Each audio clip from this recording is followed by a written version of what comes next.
Alright, so the first book I'm going to read for Fellwinter, Winter's Guile.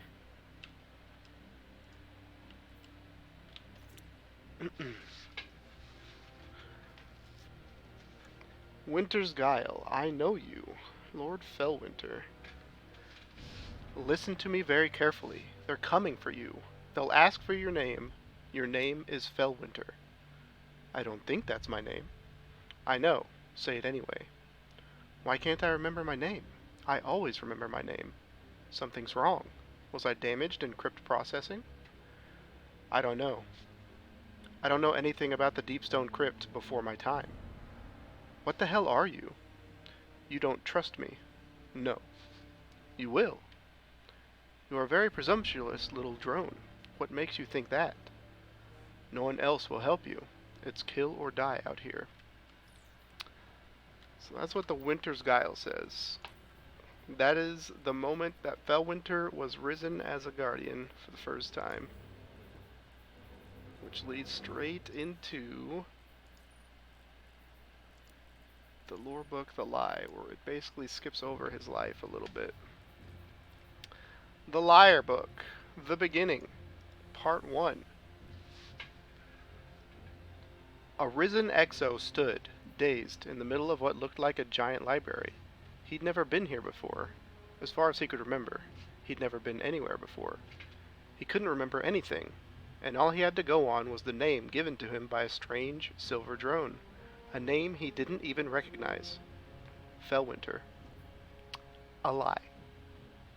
All around him were giant gilded shelves, half of them broken, littered with tattered books and cracked cylindrical cases.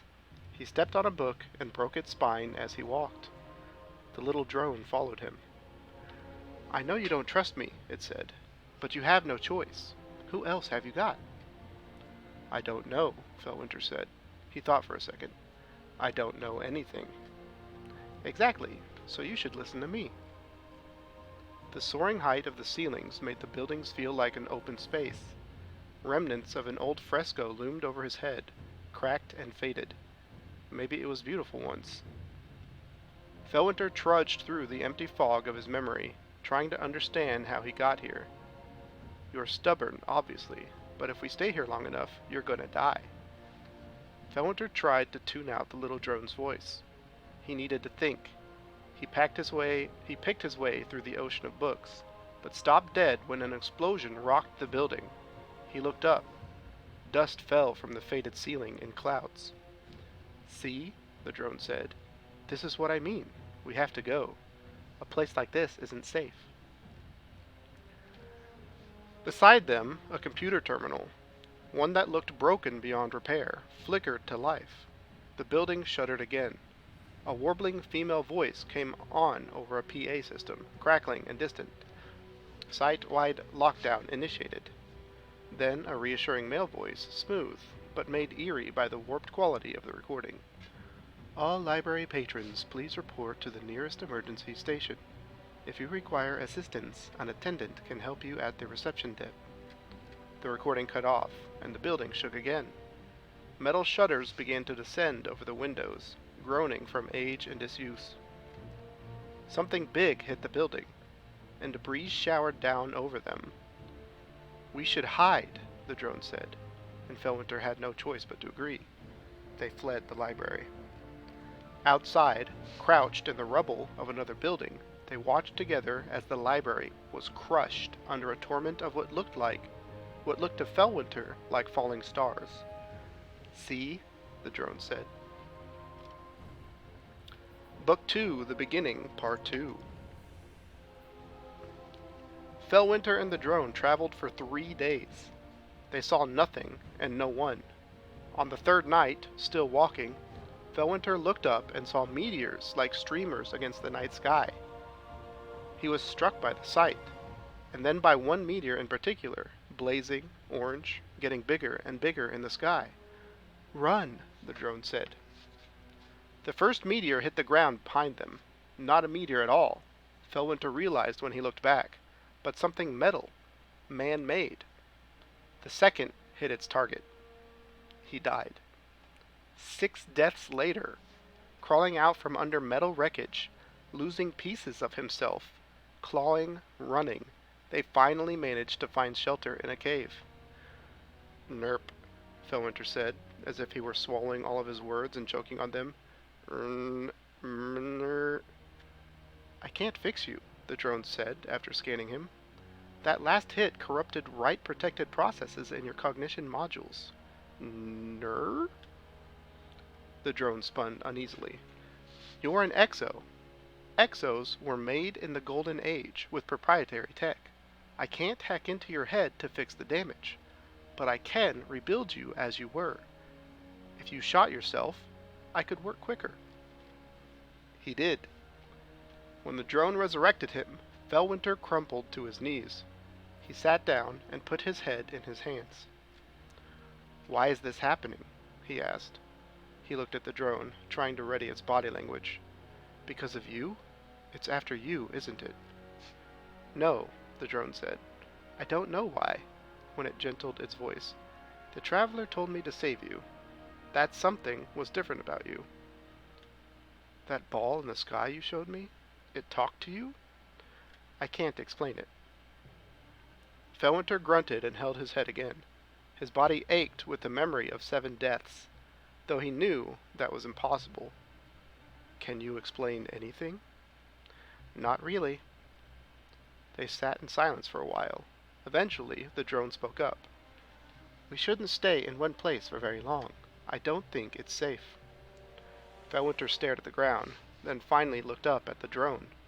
How will I sleep? You don't need to, but I want to. That's fine. Book number 3, The Name. 6 months after running taught Felwinter 2 lessons about life. The first lesson was this: anything could happen at any time, without explanation or reason. The second lesson was this: it didn't matter how unfair something seemed, recognition of injustice could not create a just world. There are other lessons too, though these were more tactical. Never rest in the same place twice, and don't rest at all if you can help it. Never cross an open field if a less exposed route exists. Beware of meteor showers. Look out for organic enemies, but don't waste your time avoiding them. They aren't the real threat. That night, Felwinter and the drone sheltered together in the loft of an old barn. A vicious rainstorm outside impaired visibility enough to justify an overnight, but Felwinter couldn't stop himself from thinking, from assessing. Flimsy building, big empty field, low attack readiness in this loft. Flimsy building, big empty field, low attack readiness. And still, no matter what the drone said, that he didn't need to sleep, he felt an inexplicable exhaustion. He couldn't locate it precisely. It permeated all of him. The drone noticed. It never said anything, but Felwinter knew it noticed. He rested his head on his knees. Beside him, the drone hovered at his shoulder, drifting away occasionally to assess the weather through a glassless window. Eventually, Felwinter raised his head. What's your name? He asked the drone quietly. What? Your name, he said. You gave me one. What's yours? I haven't thought about it. Silence fell between them again. They lived in silence, but in recent days the silence had changed. If before it was the silence of strangers, now it had become the silence of a team, where each member knew their job and what was at stake if they didn't perform. The lights of Felwinter's eyes narrowed briefly into lines as he thought. Fel. He glanced at the drone. Spring. What? The drone said. Felspring, Felwinter said. That's your name. They stared at each other. Are you serious? The drone said. Felspring? Felwinter gazed past her. Silence again. Fine, said Felspring. Book number 4, The Assailant. After 3 weeks without any incidents, Felwinter and Felspring stopped avoiding main roads. They started passing by other traveler parties, even a small camp. They never engaged until an Exo Risen asked to tag along with them on his way to a place called Red Valley. Neither Felwinter nor Fellspring liked the idea, but they both reluctantly accepted it, with an unspoken agreement between them that it shouldn't last. "Nice day, isn't it?" said Griffin 11. He looked up at the blue sky and opened his arms. "Good traveling weather. We're lucky." Felwinter and Fellspring exchanged a look, then focused on the road ahead again. Griffin looked at Felwinter, hoisting his pack on his shoulder. "Where are you headed, anyway? You never said." Felwinter took a beat too long to say, "Not sure." This stumped Griffin, inexplicably. Felwinter thought. "Huh," he said. "Just walking." "You could come with us," said Griffin's ghost. She wore a green and yellow shell with flower-like petals. "No," said Fellspring. And then, remembering the world of polite conversation, she added, "We're going somewhere. We just don't know the name." Griffin and his ghost absorbed that information, nodding. "An adventure," Griffin said, finally, with a grin in his voice. "Right? This whole world is an adventure, isn't it? And we get 1,000 chances to live it." Felwinter said nothing. He felt uneasy. He rarely spoke, but when he did, he never sounded like Griffin did. His voice never sounded like that. He never even had the impulse to talk that way. Why? They walked on, passing through a string of abandoned factories. There was evidence of the fallen everywhere, but it looked old. Ripped up, banners, trampled in the mud, a walker stripped of most its parts. Griffin loosed his gun from its holster casually, but didn't break his step. Gunfire stuttered out from an open doorway. A bullet clanged off Felwinter's shoulder like a clapper off a bell. Arming his rifle, he returned fire in the direction the shots had come from. He should have known this was a bad spot. Low visibility, a lot of corners, squat buildings they couldn't see inside of, hundreds of rusted shipping containers to hide in. The doorway was a decoy. 10, 20, 30 armed and armored combatants, 30 armed and armored combat frames with glowing red eyes spilled out of warehouses to their left and right, moving with discipline and eerie synchrony. The frames began a pincher maneuver, trying to pin them down. Griffin swore. "We have to get to cover," Felwinter said. Fighting back to back, rezzing each other when they died, Felwinter and Griffin took down some 15 frames with gunfire alone, and a few more with grenades. Several got back up despite crippling damage, tottering forward on bent and broken legs, relentless, single-minded. They drew inexorably closer as the two Exos ran down their ammunition and energy. It was Griffin who saved them in the end, with 3 bolts of arc light that erupted out of his hands. As the frames closest to them disintegrated in a shower of blue light, Griffin whooped and said breathlessly, "I've never done that before." Felwinter went to examine one of the mostly intact frames. Griffin followed. "Damn," he blurted. "Do you know what these are?" "No," Felwinter said. "Not Exos." Fellspring zipped in between them. She scanned the frame, bathing it in blue light. She hesitated and then offered, "Rasputin?" "I think so," Griffin's ghost agreed. "See this logo?" She indicated a symbol on the frame's chassis that looked a little like a military badge. "Matches my database." "Yeah," said Griffin. He looked at Felwinter. "What did you do to get a war mind on your case?" Felwinter stared down at the frame. "What's a war mind?" "TWAB is up. I will read that afterwards, for sure." Book number 5, The Bunker. "I can get it open," Fellspring said, as Felwinter pried open 2 rusted metal doors with his hands. "You don't have to do that." The metal screamed as Felwinter ripped the 2 doors back.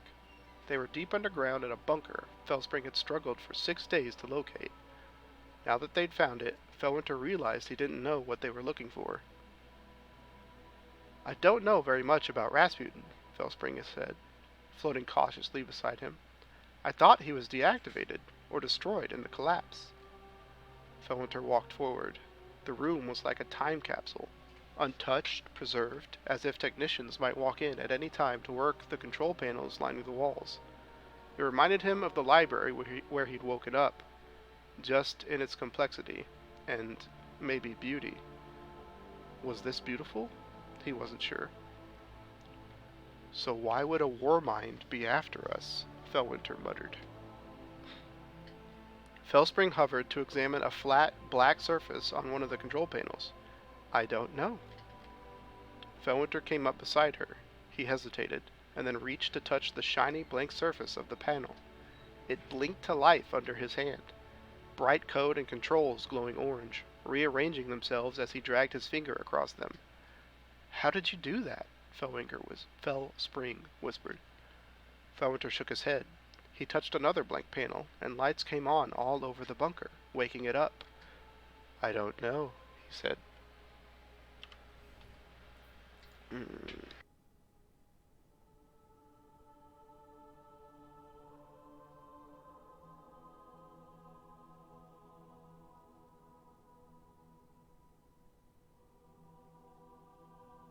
Book number 6, The Mountain. Warsats and combat frames found Felwinter and Fellspring everywhere they went. They weighed the pros and cons and decided that a fortified home base was safer than picking a new ramshackle camp every time they wanted to rest. It was risky, but so was everything. So Felwinter climbed a mountain. At the top of it was a pre-Golden Age observatory they'd found in a map database in a Seraph bunker. It was the perfect place to hide.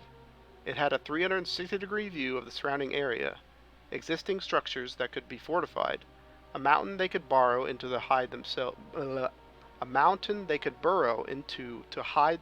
beneath thousands of tons of rock. He won't find you up here, Fellspring said. Or, at the very least, you'll see him coming. She sounded almost hopeful. Maybe we could finally stop running. Felwinter looked warily at the sky and said nothing.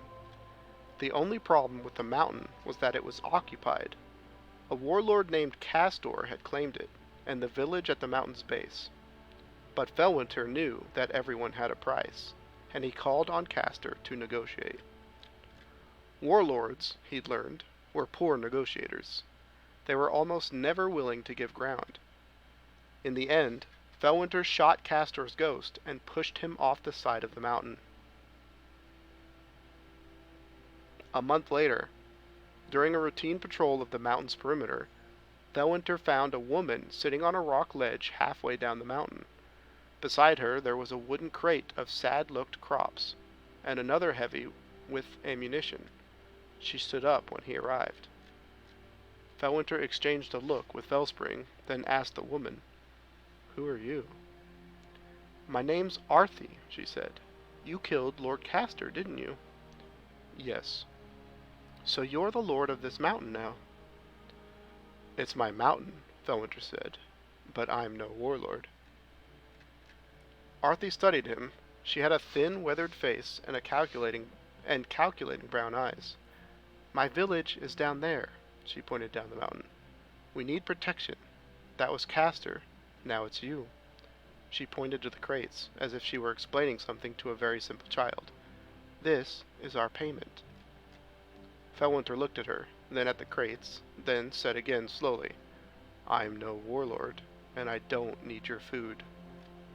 Arthi's expression was as blank and unreadable as his own. "I'll be back next month."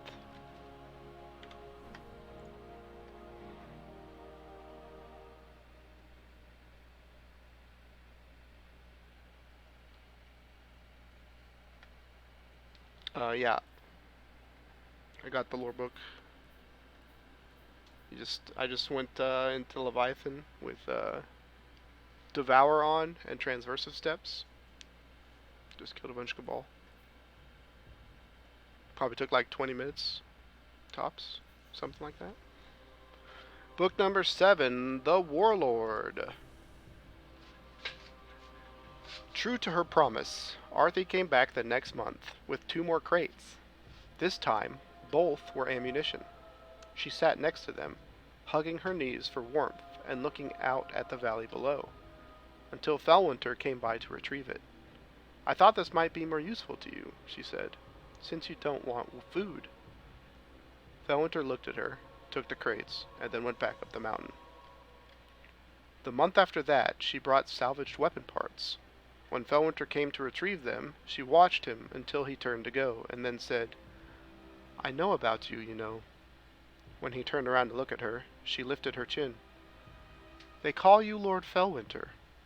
I hear you've killed more warlords than Castor, over old technology, from the time before the collapse." "Not a warlord," Felwinter murmured, hiking onward. Arthi watched him, then called to his back. "Just because you say that doesn't make it true." She came back the next month, and the next month, and the next. They spoke a little more every time, about life in the village, about what they imagined the time before the collapse was like, about the future. The 7th time he saw her, he lingered a little while. Together, they looked out over the valley beyond the mountain. "You could really help us," Arthi said softly. "All those Golden Age technologies you know so much about, we could live a totally different life." Felwinter stood completely still, looking out over the horizon. "I can't," he said. She looked at him, trying to read his expression, and then looked sharply away. They stood in silence for a while. "You know," she said, pointing down the mountain, "warlords have been crashing through our villages for ages, stepping on us, tearing up everything we plant, tearing down everything we build." "I'm not a warlord," Felwinter said quietly. "Sure," she said, "but you're like them. You get 1,000 second chances. You get to live in a big fortress on top of a mountain. What do you think it's like for us? What do you think it's like to have the sky constantly falling down on you?" Felwinter stared at her. Arthi crossed her arms. "It must be nice," she said. Her expression softened, not for him, but for herself, for her people. "To not have to worry." The next month, Arthi didn't come to meet him, nor the month after that. The Search, Book 8. "Don't understand what you hope to get out of this," Felspring said stiffly as Felwinter searched a Seraph bunker. Golden Age weapons of every shape and size lined the walls. Some of them were clearly non-functional from age and disuse. Others looked pristine, save for the dust. "If anything," she went on, "you're just putting us back on his radar. When we stayed on the mountain, he stopped bothering us." When Felwinter didn't reply, Felspring bunched her shell and asked more pointedly, "Is this really because of what she said?" Felwinter picked up one of the weapons, a massive grenade launcher. "Who?" Felspring did an incredulous spin. "Who?" she said mockingly. "Who?" Felwinter glanced at her, then back at the grenade launcher. He held it up as if he were aiming it at the wall, and then set it aside and went to pick up a scout rifle, examining its scope. For a while, Felspring just watched him. Eventually, she flew to his side again and said, "This isn't what they need you. This isn't what they need, you know." When he paused to look at her, she went on, "Weapons. There's enough of that out there already." His expression remained uncomprehending, and Felspring sighed. "The Golden Age was a time of peace and prosperity." "Right," Felwinter said. "They built things. They didn't tear them down." At his continued silence, Felspring floated around to his other side. "Think about it. It was the greatest expansion in humanity's history. Cities sprung up like weeds. Impressive cities. And it all happened really fast." She paused. "Huh. Actually, I have no idea how they did that." Felwinter stared at the scout rifle in his hands. "Labor frames?" "Sure, but that wouldn't have been enough, and it wouldn't have helped them terraform Titan on their own. They must have had some kind of tech, something to help them build." Felwinter nodded and sat down the scout rifle. "So where is that technology?" Felspring floated over to one of the computer terminals, inspecting the glowing controls. "That's what I'm wondering, too." Ooh, book number 9, Siddhartha Golem. This is a weird one. Amygdala votive grasp. Bunch of numbers. AI com RSPN. Rasputin. Assets. Golem. Interrogative. Immediate action order. This is a subtle assets imperative. No human review. No AI com review. Secure. Autark. Initiate Siddhartha Golem. Upload at DSC 342 to assess integrity of moral structures. Side note, DSC could stand for Deep Stone Crypt. Stand by for criteria. Under passage, obsolesce sidereal. If Nanobi Sonder is ivory, if Humarabi is active and passes human review under context Turing, if Duryodhana is the failure and passes AI com review under context IDES, set spectrum certification to Smaragdine. Else stand by for contingent action order. Set spectrum certification to Amaranthine. Initiate human review unless tactical morality is built at midnight. Experience is the teacher of all things. Stop. Bunch of numbers. Coronary mirror shear. Bunch of numbers. AI com Rasputin. Assets. Force con. Imperative. Immediate action order. Siddhartha Golem detected in sector OR41S. I don't know what that one could mean. Reactivation conditions unknown. Siddhartha Golem identified with O. Energy structure. Automated. Oh, wait. This O energy structure, I assume, is the Traveler or Light or something. Paracausality energy structure. So Siddhartha Golem is Felwinter, and they thought Felwinter had expired, but then he was revived. So this is Rasputin recognizing that Felwinter has been revived as a guardian. Automated remote asset seizure failed. They were unable to reclaim or something. Felwinter. Automated asset seizure failed. Automated remote injection of wetware payload Helminth failed. Automated remote injection of hardware payload Catacomb failed. I am invoking Absalom Knife. Upon execution, all affected assets resume long hold at midnight exigent. And weep the more because I weep in vain. Stop. Bunch of numbers. Book number 10, The Discovery. For weeks, Felwinter and Fellspring searched out Seraph bunkers, trying to find remnants of the technology that built a Golden Age utopia. One night, they camped in a Seraph bunker and spent hours poring over transcripts of old code. This is weird, Fellspring said, and projected a display of a long string of code. Look, in the Golden Age, Rasputin executes a protocol called Siddhartha Golem. No idea what it is. Some kind of knowledge gathering. It gathers a bunch of transcripts, conversations with humans, recordings of music, a huge database of literature. She whirred, and the projection flipped through thousands of words of code, then stopped again. Here, early Dark Age, a submind in old Russia says Siddhartha Golem is active. And gone rogue.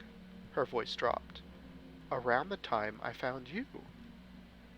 Felwinter studied the code. It was almost like sight reading. Not quite effortless, but like a native tongue he'd forgotten. But what is Siddhartha Golem? He murmured.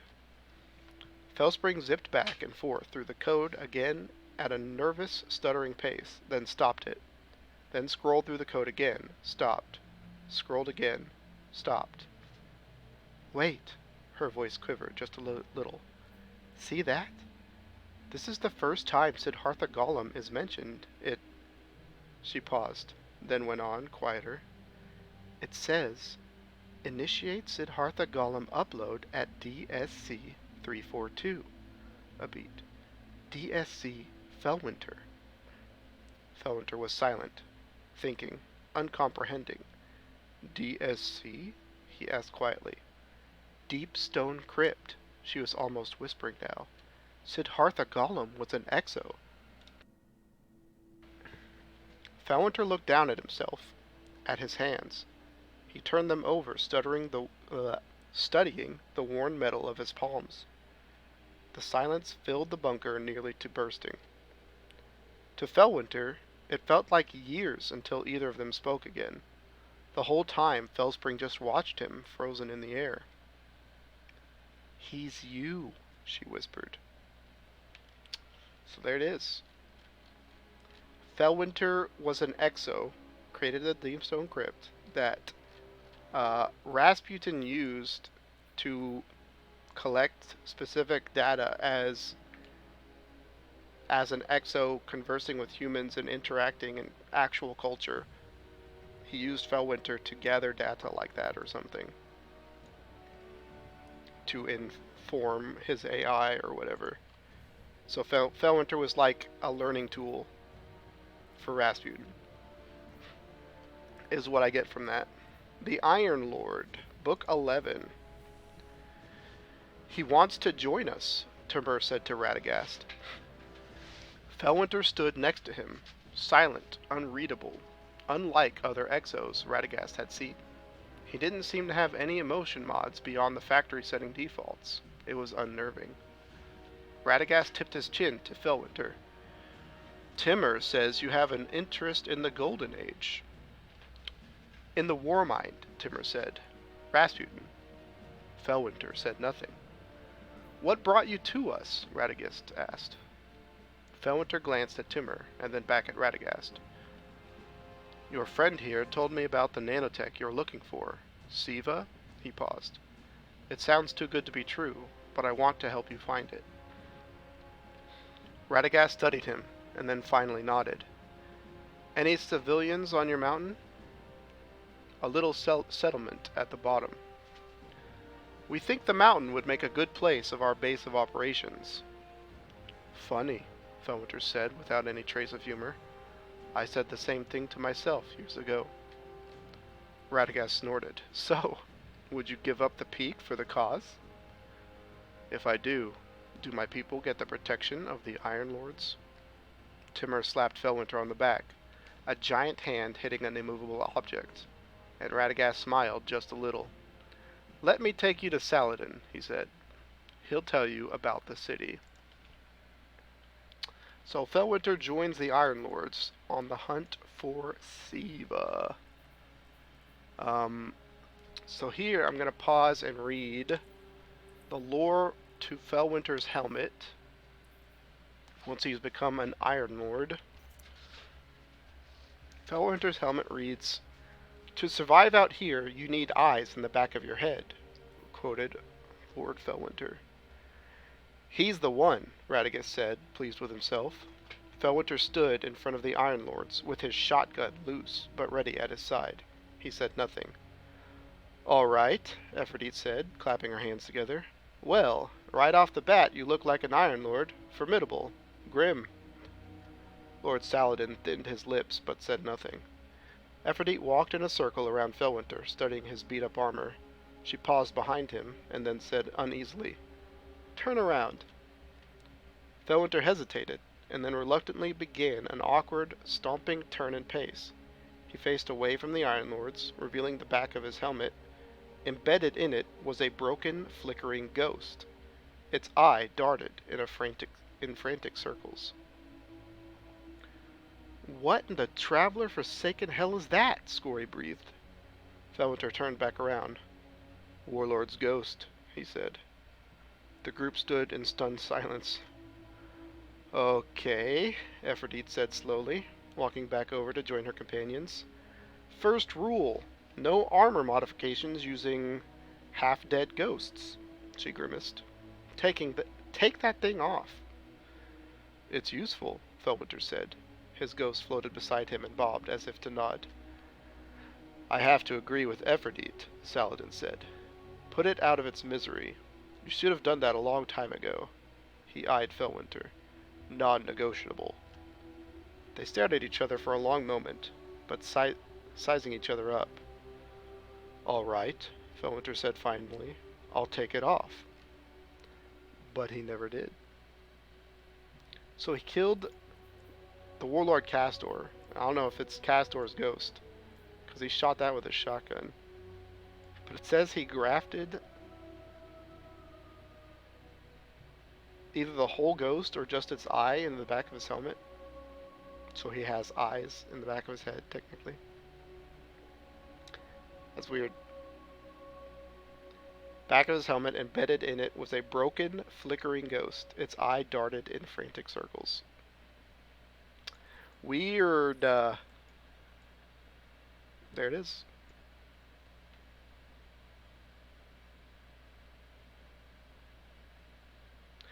Weird.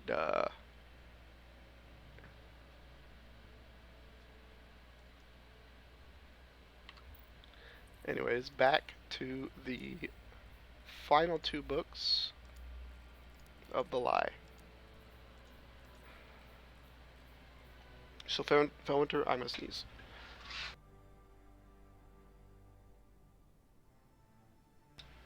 Felwinter became an Iron Lord, and now we have book number 12, The Lure.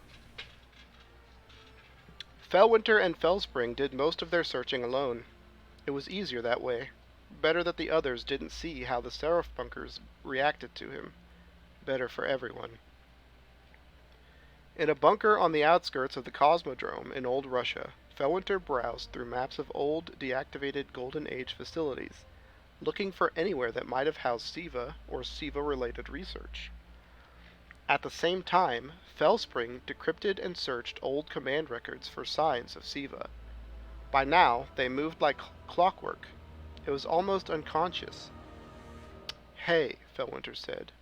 "Got anything on Site 6? "Give me the coordinates," Felspring said. "I'll look." After a moment, she displayed a section of code for Felwinter to see. "Research sensor," she said. There was a note of hope in her voice. "Containment facility for something called Amphion Lair. Do you think—" "I feel pretty damn sure," Felwinter said quietly. They looked at the screen of the console where a little red light blinked on a map next to the words Site 6. "Come on," Felwinter said. "We have to tell the others."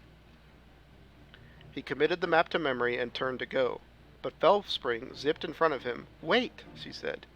"Wait a second. Wasn't that kind of too easy?" Felwinter looked around. "We've been here for hours," he said, "and we've been searching for years." "Sure," Felspring said, "but not as long as it took to find Siddhartha Golem. Not as long as it took to get away from him. Compared to all that, this was too good to be true." Felwinter said nothing, and she went on, close to pleading. "After everything, why would he do this? Why would he just drop this in your lap?" "He didn't," Felwinter said. "We found it." Felspring didn't scare easily, but she sounded scared. "He let us find it, Felwinter. I'm almost positive." Felwinter shook his head. "No, we found it." He looked at his ghost. "If anybody can get Rasputin to cooperate with the Iron Lords, it's us. We know him better than anyone." He paused. "I know him better than anyone." He lowered his voice. "This is it, Felspring. This could change everything." The little red dot on the map blinked steadily, like a beacon.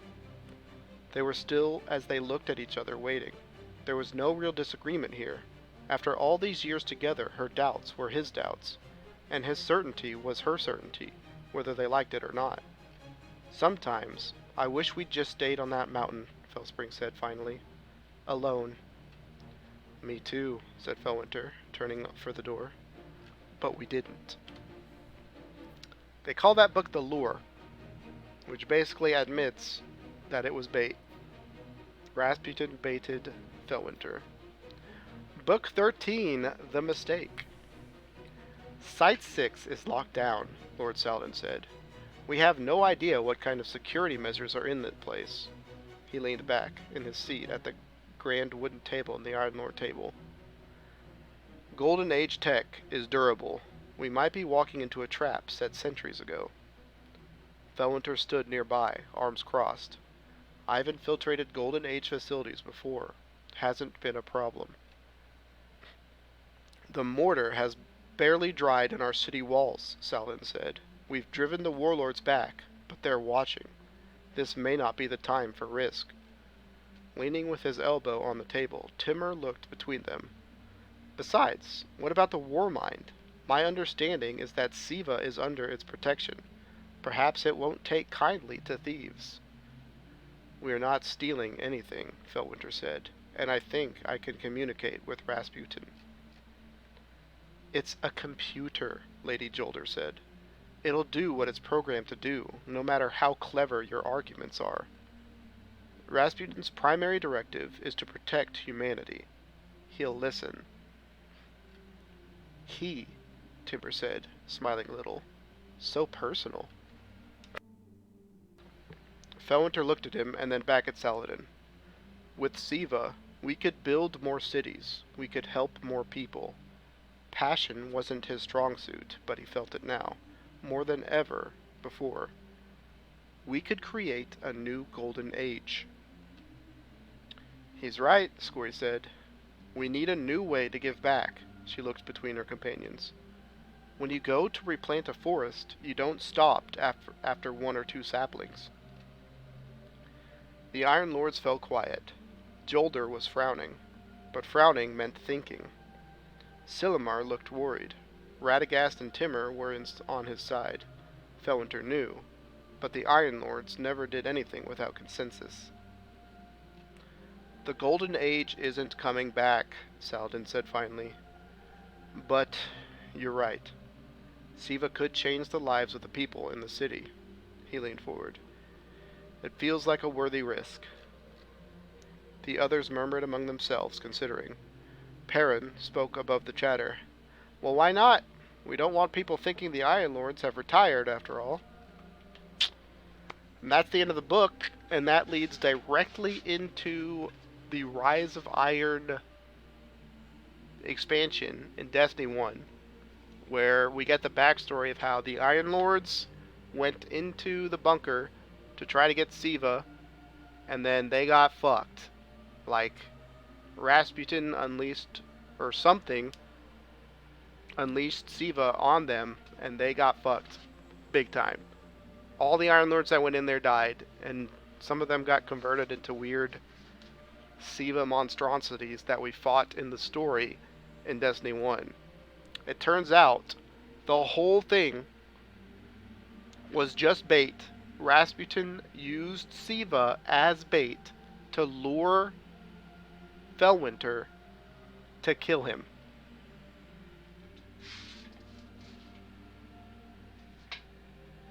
This AI, this grand, amazing AI, who's supposed to be protecting humanity throughout the entire Dark Ages, could not hunt down a single Exo Guardian and kill it. And it used Siva as bait, killing all these Guardians, unleashing Siva onto the to the Fallen, the scrap, what do they call them? The freaking Splicers. And it was all just to kill Fellwinter, who was technically a part of Rasputin. Like, because he couldn't control it, he couldn't end Fellwinter. Like, I'm not a fan. I'm not a fan of this lore stuff right now. And now we have Rasputin, who I guess feels remorse for this action. This AI that sounds like some petty father wanting revenge for a rebellious kid or something. Like ruthless, murdery revenge. This is our last hope against the Almighty and the darkness, is Rasputin right now. Okay. Whatever.